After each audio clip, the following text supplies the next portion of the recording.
The hull alarm screamed first, then the gravity failed, and I knew I was going down whether I wanted to or not. My name is Callum Weir, and I fly a salvage ship called the Marrow Fox. I was not supposed to be near Varenth. Nobody was. Every star chart marks that moon with a red warning band, 3 words repeated in 6 languages. Do not land. I landed anyway, because my engine was dying and the moon's gravity well was the only thing close enough to catch me before I turned into debris. The descent tore half my left wing panel off. I hit the ash dunes at an angle that should have killed me, skidded across cracked black glass for what felt like a mile, and finally stopped when the nose of my ship buried itself into a ridge of stone. My ears were ringing. Smoke filled the cockpit. I unbuckled myself, coughed until my throat burned, and kicked the emergency hatch open. Outside, the sky was the color of a bruise, deep purple and sick yellow, lit by a dying star that gave more shadow than light. The ground crunched under my boots. Black glass formed from heat so old it had cooled into permanent scars across the land. I had heard the stories about this place. Everyone in salvage work had. 3,000 years ago, something wiped out an entire species here, wiped them so completely that even their bones were rare to find. People called it the Death Moon. People also said, no ship that landed here ever left whole. I was already proving that part right. My comms were dead. My engine was worse than dead. I had maybe 6 hours of oxygen in my suit before I would need to find another source. And Varenth's atmosphere was not breathable, thin, and laced with something my scanner refused to name. I was alone, stranded, and running out of time, and the only thing that kept me moving, instead of sitting down in the ash and giving up, was a strange pulse on my wrist scanner, a heat signature, small, steady, coming from somewhere beneath the ridge my ship had crashed into. Heat meant power. Power meant maybe, just maybe, something I could use to call for help. I climbed over broken stone, my boots slipping on loose ash, until I found the opening. It was not natural. The rock had been cut, shaped into a doorway taller than 3 men standing on each other's shoulders, sealed by a slab of black material that did not look like any metal or stone I had ever touched. Old carvings ran along its edges, symbols shaped like wings and flame, worn down by centuries but still visible. My scanner told me the heat was coming from directly behind that door. I should have turned back. Every instinct built into me by years of salvage work told me to turn back, mark the coordinates, and leave this place to whatever it was hiding. But I had 6 hours of air and no working radio, and behind that door was the only warmth on an entire dead world. So I searched the edges until I found a seam, wedged my emergency pry bar into it, and pushed with everything I had left. The slab groaned, then cracked, then finally slid aside with a sound like the whole moon exhaling. Inside was not a cave.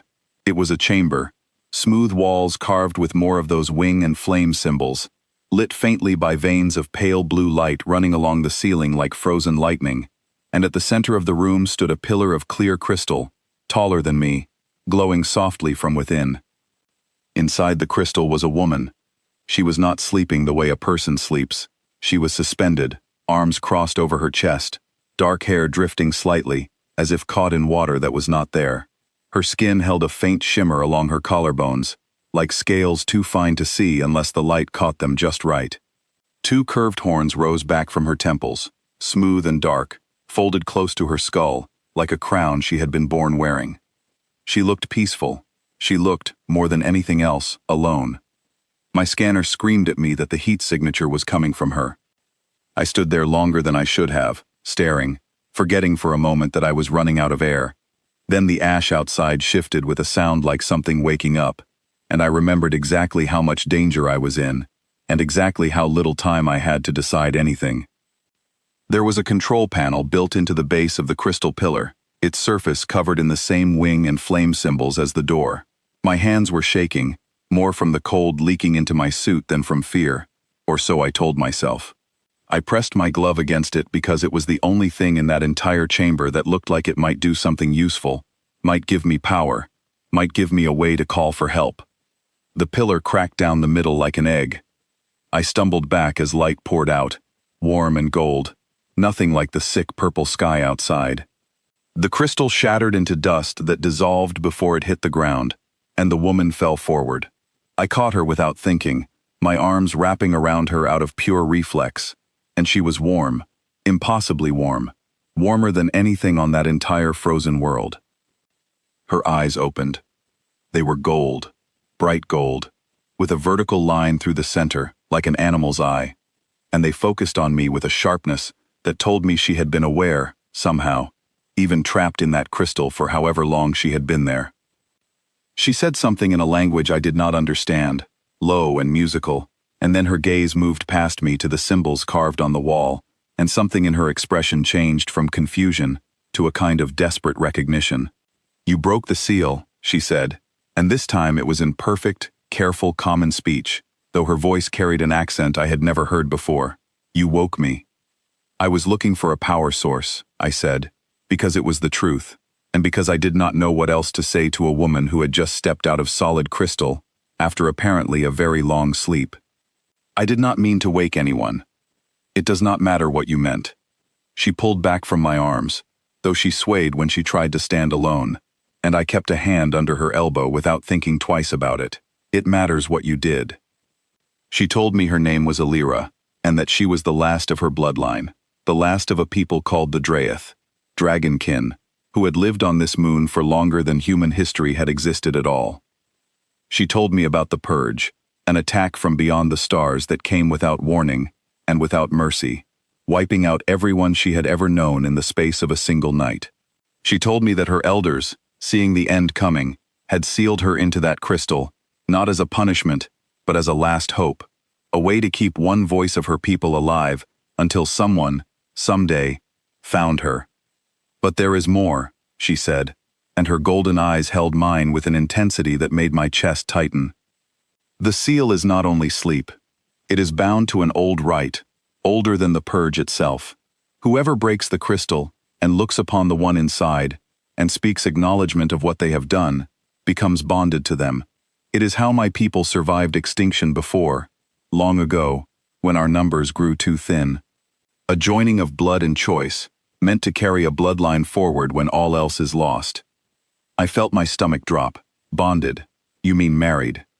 "I mean bonded," she said, and there was no humor in her voice at all. "It is already beginning. You can feel it, can you not? A warmth beneath your skin that was not there before." I had felt it actually, a strange heat along my left forearm, like a low fever, ever since I had caught her falling from the crystal. I had told myself it was stress, or the cold outside making my skin overreact to warmth. I looked down and saw, through the thin material of my suit sleeve, a faint golden mark spreading across my skin, shaped like a curling wing. "This is not something either of us chose," I said, my voice tighter than I meant it to be. "No," she agreed. "But it is something that is happening regardless. The rite does not ask permission. It only asks acknowledgement. If you speak the words the wall demands, the bond completes fully, and I will live. If you refuse them, the stasis magic that has kept me alive for 3,000 years unravels completely, and I will not survive the day." I looked at the wall, at the ancient symbols glowing faintly blue, and then I looked at her, standing weak and shivering, in a chamber built for a species that no longer existed anywhere else in the galaxy. I had 6 hours of air. I had a broken ship. I had no radio, no rescue coming, and now, apparently, a choice that would decide whether this woman lived or died in the next few minutes. I am not a man who walks away from someone who is drowning, even when the water is not mine to swim in. "Tell me the words," I said. Illyra's breath caught, like she had not expected me to agree so quickly, like some part of her had been braced for me to leave her there and save myself.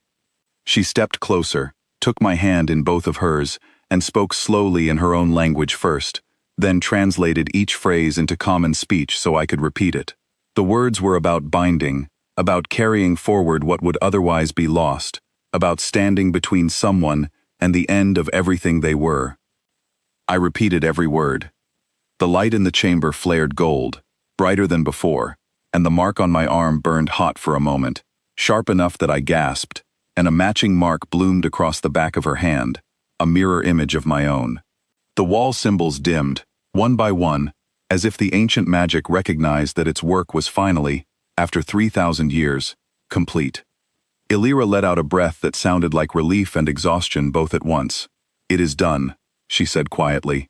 "You are bonded to me now, Callum Weir, whether you meant to be or not." I did not have time to process the full weight of that sentence, because the ground beneath us trembled, and somewhere above the chamber, I heard a sound I had not heard since I landed, a low mechanical groan, like something enormous shifting after a very long sleep of its own. "What was that?" I asked. Illyra's expression shifted from relief to alarm so fast it startled me. The seal breaking sent a signal, an old one, tied into the network the Purge left behind across this system. Anything still listening for Draith bloodlines will have felt that pulse the moment the crystal shattered. "You are telling me we just woke something up." "I am telling you we do not have much time," she said, and there was steel in her voice now, steel that had not been there a moment ago.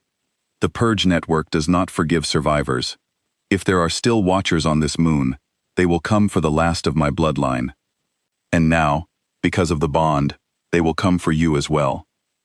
I thought about my broken ship, half buried in stone a short walk from this chamber, and I thought about the 6 hours of air ticking down inside my suit, and I made a decision, the way I make every decision in salvage work, fast, and without the luxury of certainty. "Then we move," I said. "Now." We left the chamber together, her steps unsteady at first, then growing stronger as we walked, as if simply standing outside the crystal was returning strength to her limbs. The sky outside had darkened further, the dying star sinking lower behind the ash dunes, and the ground beneath our feet trembled again, harder this time, dust sifting down from cracks in the black glass around us. "There," Illyra said, pointing toward a ridge to our left, where something was rising out of the ash. It looked like wreckage at first, twisted metal shaped vaguely like a spider, joints stiff with centuries of dust. Then its eyes lit red, one after another, and I understood exactly what kind of watcher she had meant. "Run," I said, and we did.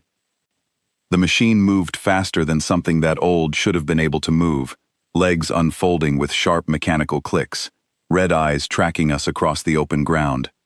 My ship was close. I could see the broken wing panel sticking up from the ridge ahead, but the distance felt impossibly long with that thing closing in behind us. Illyra stumbled once on the loose ash, and I grabbed her arm to keep her upright without slowing down.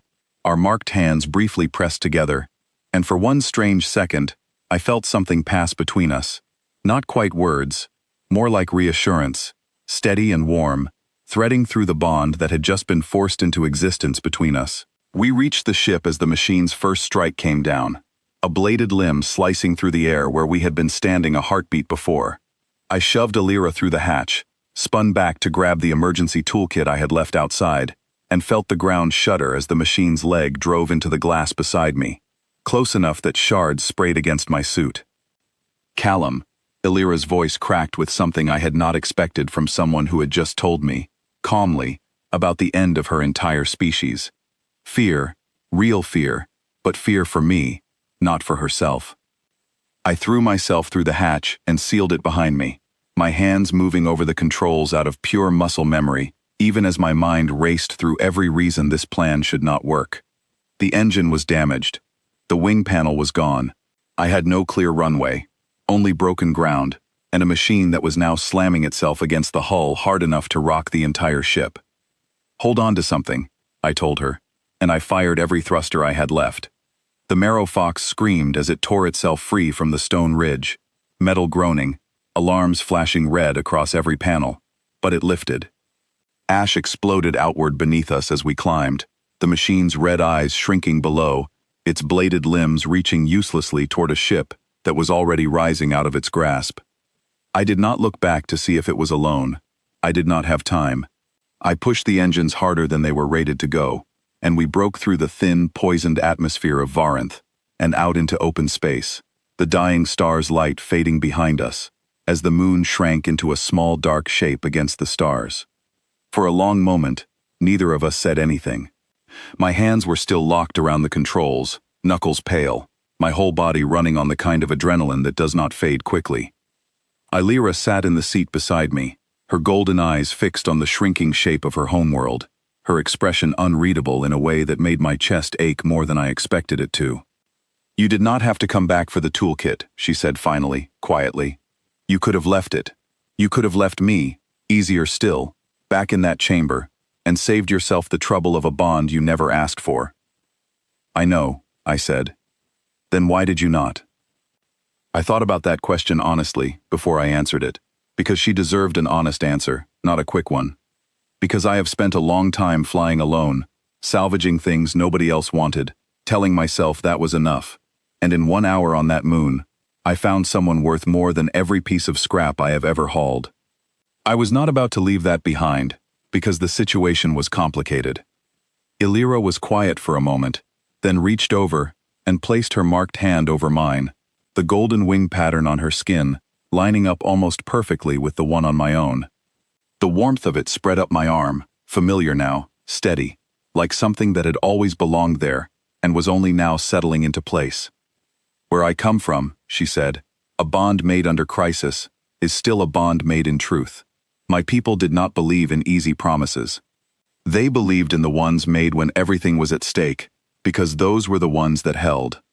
"Then I suppose we are married," I said, "and even after everything, after the crash and the chamber and the machine that had nearly taken both our lives, I found myself almost smiling.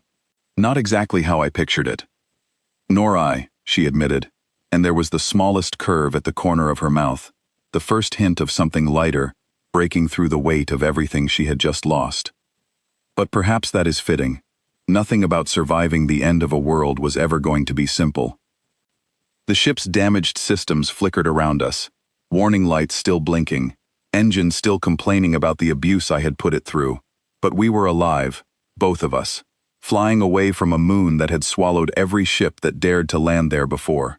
Somewhere behind us, whatever network the Purge had left in place, now knew that a Draithith bloodline still existed, still breathed, still had a chance. That was a problem for later, a war I had not asked for and did not fully understand yet, but I found, strangely, that I was not afraid of it. I looked over at Illyra, at the last living voice of a people who refused to be forgotten, now sitting beside me with her hand still resting over mine, and I understood that whatever came next, I was not facing it alone anymore. I had gone down to that death moon, chasing scrap metal, and a chance to survive one more failed salvage run. I came back up with a wife, a bond older than my own species had ever imagined, and the first real reason in years to make sure my engines never failed me again. Whatever was still listening out there in the dark, watching for the last of her bloodline, was going to find that reaching her now meant going through me first. And I intended to make that as difficult as possible.